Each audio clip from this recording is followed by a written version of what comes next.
I guess he is. Some people like him, and we haven't been thinking about too much about that.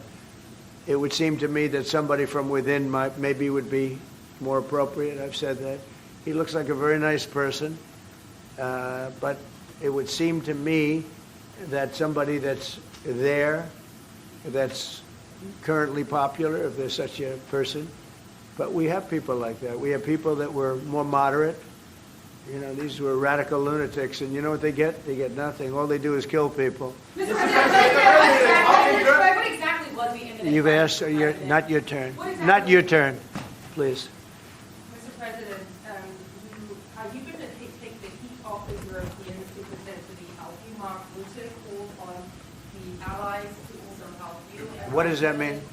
Well, you have to ask Mark Rutte if he said not as part of NATO, but to be helpful to you in this. Well, some of the European nations have been helpful, and some haven't, and I'm, very surprised. Germany's been great; he's been terrific.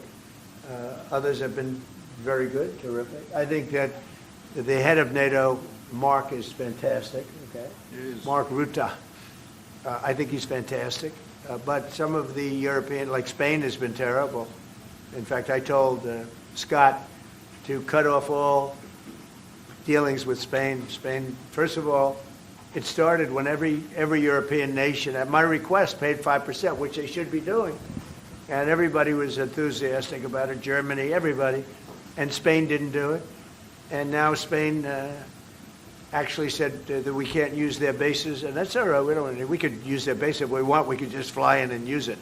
Nobody's going to tell us not to use it, but we don't have to. But they were unfriendly. And so I told him we don't want to. Spain has absolutely nothing that we need other than great people. They have great people, but they don't have great leadership. And as you know, they were the only country that in NATO would not agree to go up to 5%. I don't think they would have agreed to go up to anything. They wanted to keep it at 2%, and they don't pay the 2%. So we're going to cut off all trade with Spain. We don't want anything to do with Spain. Is the expectation towards And I'm not, by the way, I'm not happy with the UK either. That island that you read about, the lease, okay, he made it, for whatever reason, he made a lease of the island. Somebody came and took it away from him. And it's taken 3-4 days for us to work out where we can land there. It would have been much more convenient landing there as opposed to flying many extra hours. So we are very surprised. This is not Winston Churchill that we're dealing with. Mr. President, what's your expectations towards Germany? What can Germany do and what should Germany do to help you in this country? Well, I think they're doing it. I mean, they're letting us land in certain areas, and we appreciate it, and they're just making it comfortable. We're not asking them to put boots on the ground or anything. I mean, we're just, they're a respected country. I have a very good relationship with the country. We have, in particular now, with this leader, with this new leader. I think he's an excellent leader. I had my differences with Angela. I said, you're hurting your country with immigration, and you're hurting your country with energy. And we have a man sitting on my right that is, I think, pretty much the opposite of her on energy and the opposite on immigration. And I think he's doing very well. Commercial air travel right now is severely restricted in the Middle East, and thousands of Americans are stranded. Why wasn't there an evacuation plan, and will you send planes to get people out? Well, because it happened all very quickly. We thought, and I thought maybe more so than most, I could ask Marco, but I thought we were going to have a situation where we were going to be attacked. They were getting ready to attack Israel. They were getting ready to attack others. You're seeing that right now. And a lot of those missiles that are hitting in, those are stationary. Those were aimed there for a long period of time at these other countries. So I think I was right about that. We attacked first. And if we didn't, it could have been, look, we're really decimating them. They're being decimated. And if we didn't, and by the way, we have massive amounts of ammunition. We have the high end.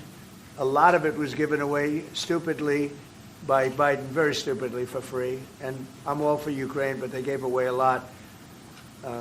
As you know, when I give away ammunition, everybody pays for it. The European Union's paying for it. Then they can do what they want with it, but they are giving it, let's say, to Ukraine, and it's okay. But we gave away a lot of high-end, but we have plenty. But we have unlimited middle and upper ammunition, which is really what we're using in this war.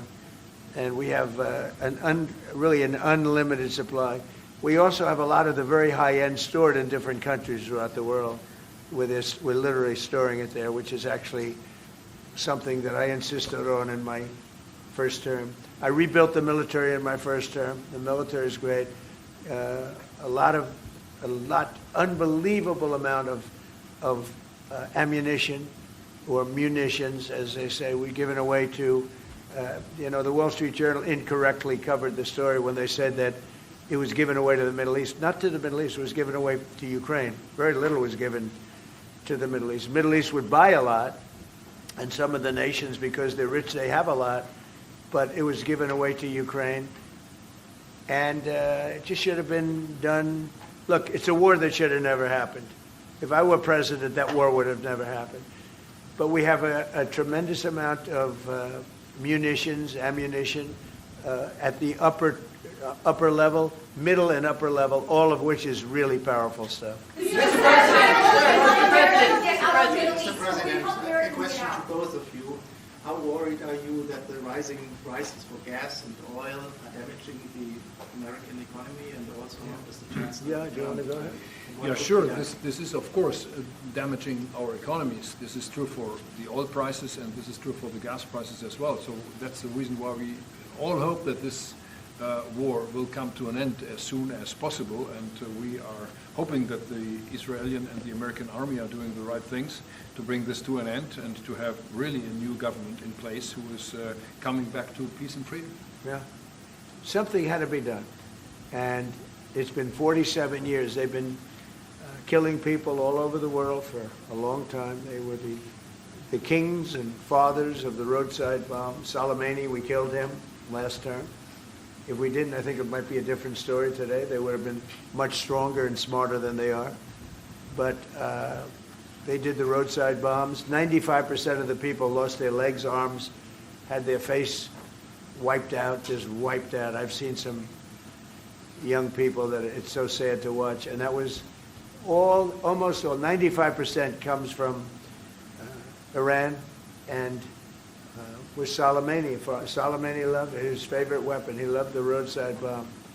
And when you see people walking around with no legs and no arms and a face that's been blown to hell, these people, what they have to go and the way they have to live, this is Iran. When you look at the barracks, the famous barracks, when you look at the hostages, when you look at a lot of hostages, when you look at all of the problems, they were really a purveyor of terror all over the world for many, many years. And it's something that had to be done, and I believe that if we didn't, because I see where Congress, if I didn't do this, guys like Schumer, who are losers, the Democrats, they're losers, that's why they're not here. Guys like Schumer would say, well, you should have done this. In other words, if I did it, it's no good. If I didn't do it, they would have said the opposite, that you should have done this. But most people feel, I'll tell you what, I have never had more compliments on something I did. People felt it's something that had to be done. So if we have a little high oil prices for a little while, but as soon as this ends, those prices are going to drop, I believe, lower than even before.